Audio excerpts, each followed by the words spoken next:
Hi LEGO fans, it's time for some more classic LEGO Harry Potter. This time we're journeying back to 2005 and entering the dark depths of the Black Lake. If you weren't horrified by the Hungarian Horntail and the gruesome Grindylows didn't give you goosebumps, these guys are certain to give you nightmares. Today we're focusing on the second task of the Triwizard Tournament, and I'm going to be dismantling, thoroughly sanitizing, speed building, and reviewing set number 4762, Rescue from the Merpeople from LEGO Harry Potter. This 175-piece set includes 5 fantastically collectible minifigures. We've got a creepy sleepy Ronald Weasley who appeared in 3 sets and is worth about $9 US. Hermione Granger, also taking a short nap, is a little bit rarer. She appeared in 2 sets and she's worth about $14. Harry Potter is rocking a Triwizard Tournament sleeveless shirt complete with a pair of budgie smugglers. He's exclusive to this set and resells for about $15. The particularly freaky Merman with long dark red hair is also exclusive to this set and resells for about $13. But the star of the show when it comes to minifigure collectability is Viktor Krum complete with shark head. This is perfect proof that you should really pay attention during transfiguration class. Viktor, just when you thought it was safe to go back in the water, Krum is the most valuable minifigure from this set and he resells for about $25. With a combined resale value of $76, these minifigures certainly make this set very desirable to collectors. In 2005 this retailed for just $20 or 15 Great British pounds. Today mint in box this set will resell for $150 or used like this it's worth about $94. I've been after one of these for ages, but after a lengthy search I found this one on eBay which had some missing parts. It was missing the Ron and Hermione minifigures, but thankfully I already had these in my collection. They were a bonus item with the Durmstrang ship at Target back in 2005. Also missing was the trident or corset held by the Merman minifigure. Thankfully this was very easy to replace thanks to Bricklink. The instructions were included, which is always a nice bonus, and on the back we can see all of the 2005 Triwizard Tournament sets. 4766 Graveyard Duel, 4767 Harry and the Hungarian Horntail, and 4768 the Durmstrang ship. The Hungarian Horntail and Durmstrang ship sets will be appearing in future videos. As far as Graveyard Duel is concerned, I'd better get shopping. Whilst this set may look shiny and bright and new now, that wasn't always the case. The trouble is when you're buying second-hand LEGO, you're usually buying some second-hand dust. The boat was covered in dust, the terrifyingly tentacled cephalopod was covered in dust, and even the platform where the creepy Ron and Hermione minifigures were tethered was also covered in dust. I couldn't possibly show it to you like this, all covered in dust, so there was only one thing to do.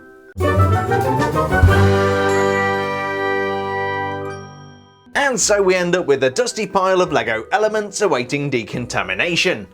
To restore these to their former glory, we take a big bowl of warm water and stir in some biological detergent. I'm using Tide because Procter & Gamble pay me to promote their products. I'm kidding of course, but if you're listening P&G, do reach out. We then dump in all of the dirty LEGO elements and give it a stir every now and again over a few hours to get rid of all the dirt, grime and viruses. After draining away the detergent and giving it a good old rinse, dump them into a colander and give it a good old shake, taking care not to lose any of the smaller pieces down the drain. Then we spread out all of the elements on a towel and leave them to dry. The studio lights really do help to accelerate the process, but you may have to wait a little bit longer. One thing I noticed when giving this a clean is that some of the light blue bricks have become discoloured over time. This seems to be a particular problem with these pale blue LEGO bricks. It happens when sets are exposed to sunlight over a long period, and you often see this with models containing the Flying Ford Anglia. I've heard that you can treat the bricks with peroxide and UV light to fix this, but I just don't have the time for that right now. Instead I'll turn the bricks around during the speed build and leave it for future Jeremy to worry about.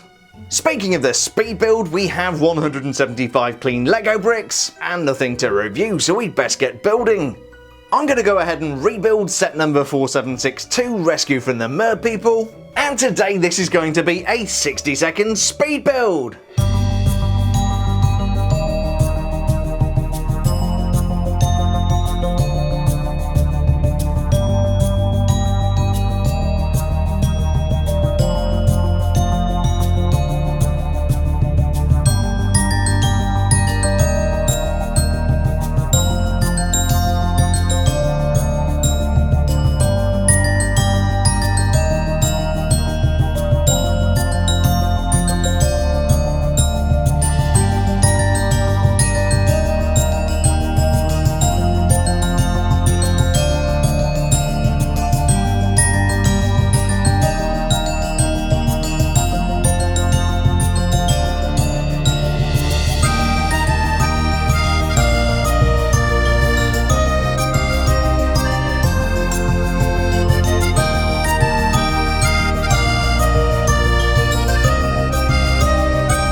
And here is the completed 4762 Rescue from the Merpeople set from the 2005 wave of LEGO Harry Potter.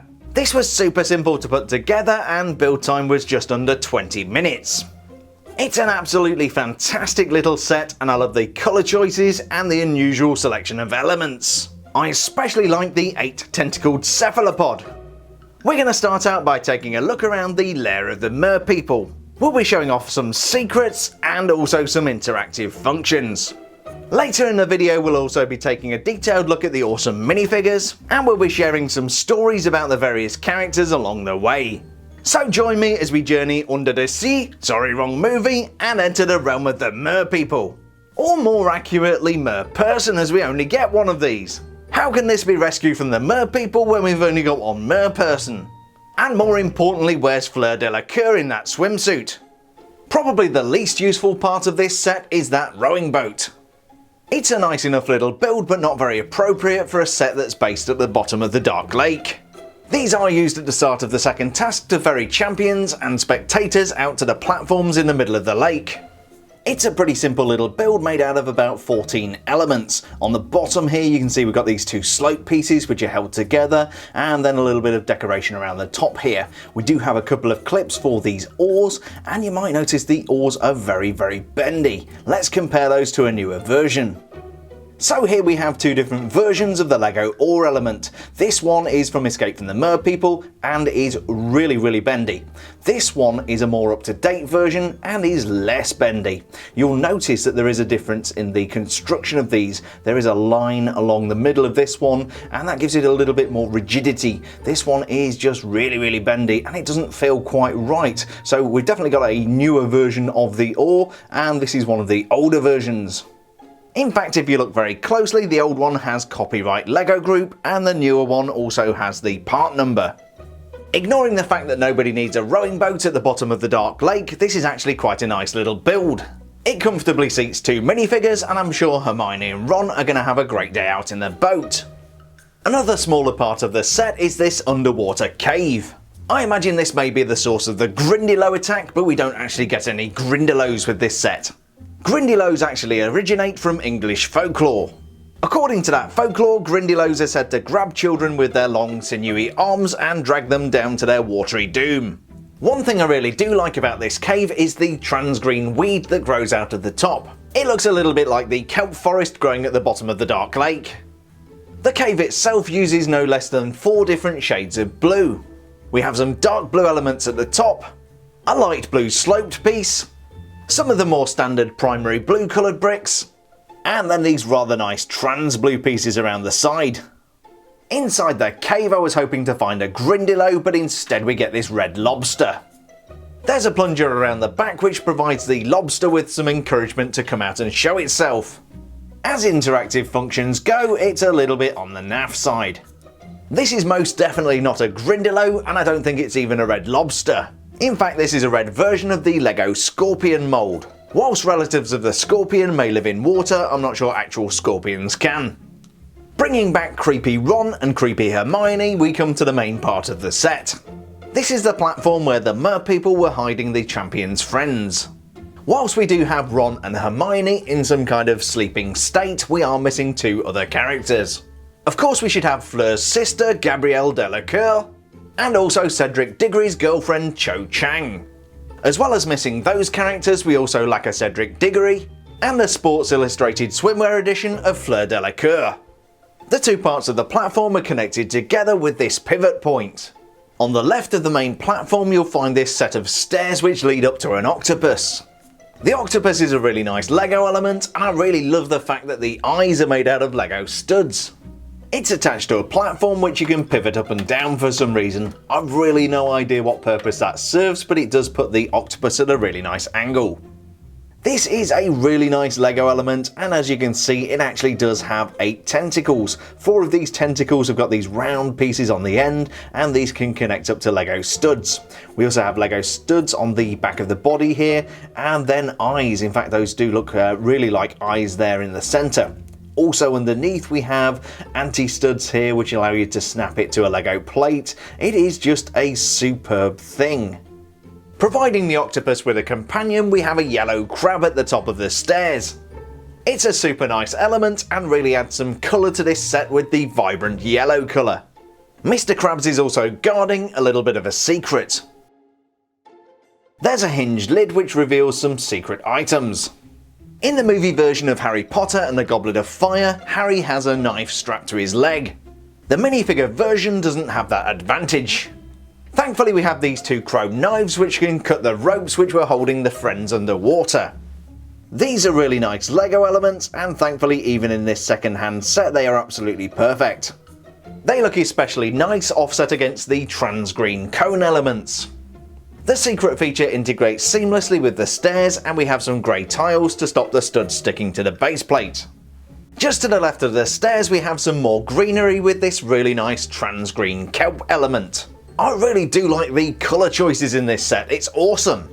And then of course we come to the decorative archway on which Ron and Hermione are tethered. Around the back you might notice another interactive function. There's a plunger cunningly disguised by a piece of trans green weed. No, not that kind of weed. This in turn presses down on a lever mounted beneath the platform. Now I'm not entirely sure what the function of this interactive feature is. You can use it to make Ron and Hermione look like they're bobbing around in the water, or with a bit more gusto you can launch them practically to the surface of the lake.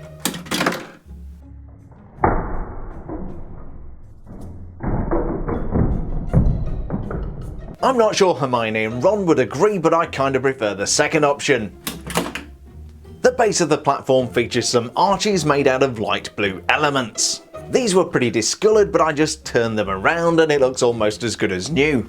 The platform is decorated with some more of those trans green elements, and then we have a tall decorative archway replicating the one we saw in the movie. This includes a large arched window element which incorporates some clips. For the purposes of this set the clips aren't used, but it could have been a good place to put some more kelp. Up on top, completing the shape of the archway, we have these three modified 1x2 bricks. I'm not sure why LEGO opted for the axle holes, but it looks quite nice. We also have a green partial arch over on the right hand side of the platform. The whole thing has the look and feel of an ancient tumble down monastery in a flooded valley. That's easily what could have happened. I don't know the origins of the Dark Lake, but that might explain why there's a building at the bottom. One little detail I really like is the inclusion of the jellyfish on top of the arch. It consists of a trans blue jellyfish with a couple of trans orange studs for the tentacles. One thing that really does confuse me about this set is the choice of fauna. As far as I know, octopi live in the sea and so do jellyfish. The sea of course is saltwater, but I believe the Dark Lake or the Great Lake is actually freshwater. Quite how octopi and jellyfish are surviving in a freshwater environment, I really don't know. Maybe a wizard made it possible or something. So that was the lair of the Merpeople, but of course we need to take a look at those minifigures. Harry Potter, Viktor Krum, Ron Weasley, Hermione Granger, and of course the Merpeople, or Merperson in this case. First up we have the second Hogwarts champion, Harry James Potter. Surviving underwater for an hour is a bit of a challenge, and Harry achieved this with the use of gillyweed. Gillyweed is a magical plant that when eaten allows a human to breathe underwater. After eating the slimy plant you develop gills and also webbed hands and feet. Harry's facial print shows the presence of gills on the face. In reality they were kind of behind the ears, but that wouldn't really work with a minifigure head. According to the movie, Harry was provided with gillyweed by Neville Longbottom. That's not actually true to the story. In the book, Dobby overhears a conversation between Barty Crouch Jr. and Professor McGonagall. Dobby then steals gillyweed from Professor Snape and hands it to Harry Potter. "You has to eat this, sir, right before you go into the lake, sir. Gillyweed." What's it do? "It will make Harry Potter breathe underwater, sir." So after eating the gillyweed, Harry develops a pair of gills which help him to breathe underwater. It's certainly an interesting facial print with orange lines and kind of scales on the side of his face. We also have the lightning shaped scar and spectacles, which makes this quintessentially Harry Potter. The torso print is exclusive to this set and shows Harry wearing a Triwizard Tournament sleeveless shirt. On the front we have the Hogwarts crest showing all four house colours, and around the back we have some really nice metallic gold printing showing the words Potter and a star. The legs are very unusual with this dark coloured hip joint and flesh coloured legs. It kinda makes Harry look like he's wearing a pair of Speedos, or worse still, a thong. He wouldn't look out of place strolling down the beach in Rio de Janeiro. Attached to the bottom of Harry's feet we have a pair of orange flippers. It's a shame LEGO didn't knock up a flesh-coloured version of these, it would have looked so much better. Similarly, minifigures do not have webbed hands. I guess they could have made something custom, but for this version of Harry Potter we just have the normal hands. Over the years we've had a number of sets focusing on the Triwizard Tournament challenges. Here are 4 that I was able to get my hands on really quickly. As you can see, the front of the Triwizard Tournament prints always have the Hogwarts house crest. These are both from the 2005 wave. You'll recognise the Harry on the right. The one on the left comes from 4767, Harry and the Hungarian Horntail. The backs are similar in that they both say Potter and have a star, but the one on the right from the Hungarian Horntail set is very much torn up. These two are much more recent and use the short format legs. Again we have the Hogwarts crest on the front, but one of them is full colour and the other one is golden maroon. Both of these Harry Potters are based on the first task of the Triwizard Tournament, which features the Hungarian Horntail. The one on the right is from the more recent 75946 Hungarian Horntail Triwizard Challenge. Even though these sets were produced about 14 years apart, the consistent theme is the Potter and the star on the back. Apart from that, LEGO seems to have taken a great deal of artistic license with these costumes. Next we have Durmstrang champion Viktor Krum. Why the long face, Viktor? In a previous video I referred to Viktor Krum as an animagus. An animagus is of course a wizard who can turn into an animal. In fact that's not the case here. Viktor is using transfiguration to turn himself into a shark. Using some of the newer clear elements you can actually put Viktor Krum into quite a nice dynamic pose here. He actually looks like he's swimming underwater. The shark's head and fin is a single element that actually fits over the minifigure's head. It's actually a really cool thing and very difficult to find. Underneath we do have Viktor's facial expression, which comes complete with a trendy beard. It's the same facial print that we get on Viktor Krum from the Durmstrang ship.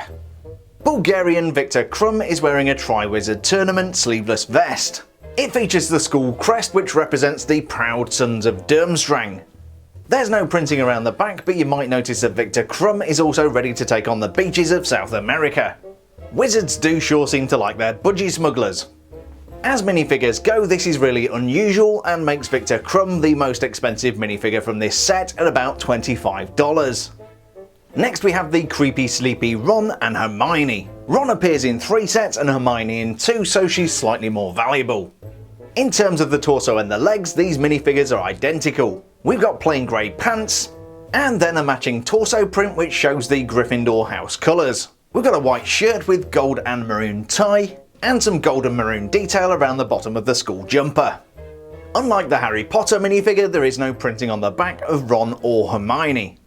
The facial expressions in my opinion are truly creepy, although Hermione seems to carry this off a little bit better than Ron. They're either sleeping or in some kind of vegetative state. They do both have alternate expressions, but these aren't any better. They both look like they're having a stroke or something. Ron has a weird crooked smile and his eyes are all over the place. Hermione on the other hand looks like she's just drunk her 6th glass of Prosecco. While these aren't the rarest minifigures from the set, they are still quite valuable. Completing the pair of Sleepy Ron and Sleepy Hermione is going to set you back about $23. Speaking of creepy, check out this representation of the Merpeople. In the movie you see Merpeople wielding tridents. For the purposes of this set, LEGO has opted to use a Korsek. A Korsek is a type of European pole weapon characterised by a 3-lobe blade on a 1.8 to 2.5 metre shaft. As you can see here, the head features a long spike and 2 shorter and stronger lateral blades. Basically you don't want to meet one of these in a dark alley. Instead of legs we have this really nice custom printed fishtail element. Even around the back the tail has some really nice sculpting, and underneath we have some anti-studs so that you can stick it on a plate. It truly is a really nice mould with some elegant detailing, and then around the front we have some printing. It provides some decent contrast and has white space to allow the green plastic to show through from underneath. It gives the impression that the Merman has scales. The torso print on this minifigure is a little bit more distressed. It picks out the Merman's abs and then those chest muscles. I know you might think otherwise, but this is a Merman. The facial print is genuinely freaky and looks like Ziggy Stardust on a bad day. It's easy to imagine the Merman may be a merlady. This isn't helped by the long dark red hair. It's actually a really nice hair mould with some good detailing. In fact, from the back it's quite attractive and reminds me of the Little Mermaid. But you're in for a little bit of a shock when the merman turns around. Merpeople are sentient magical beasts that live underwater and are found all over the world. Merpeople and wizards don't have the best relationship, but they did agree to keep 4 people in an enchanted sleep in their village for an hour for the second task of the Triwizard Tournament. This is certainly an unusual and desirable minifigure. To add one of these to your collection, the going rate is about $13 US. Collectively, for all of the minifigures in this set, the resale value is about $76. It's really important to take care of the minifigures because they're often the most valuable parts of a LEGO set. And so that was set number 4762, Rescue from the Merpeople from LEGO Harry Potter! I've been after this set for absolutely ages, and after 15 years it's great to finally get my hands on it. It's definitely one of the more unusual LEGO Harry Potter sets, but I love the combination of colours and the minifigure lineup is superb. I would love to see LEGO do a reboot of this set featuring all 4 of the friends and all 4 of the champions.